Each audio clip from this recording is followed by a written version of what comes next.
How to file DoorDash taxes on TurboTax. If you want to file DoorDash taxes on TurboTax, first you must get your DoorDash taxes form ready. Now on DoorDash, as a dasher, you get a 1099 form, not a W2 form, but a 1099 NEC form. Now for that, in order to get that right, especially if you're in the US, you can simply basically go as it tells you on this particular page and go to your view pay or details option and then go to tax documents. From tax documents, you'll find your tax report form, which you can choose to download it in a PDF format. So if you are a dasher who has earned $600 or more in a calendar year, you'll be receiving an email from Stripe by mid-January, and emails will be sent out in phases to dashers earning in 2024.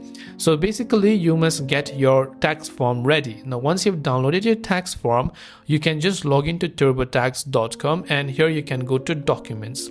From documents, you can choose to upload your tax document, which is your DoorDash document. So click on the add tax document option and upload the document that you have saved.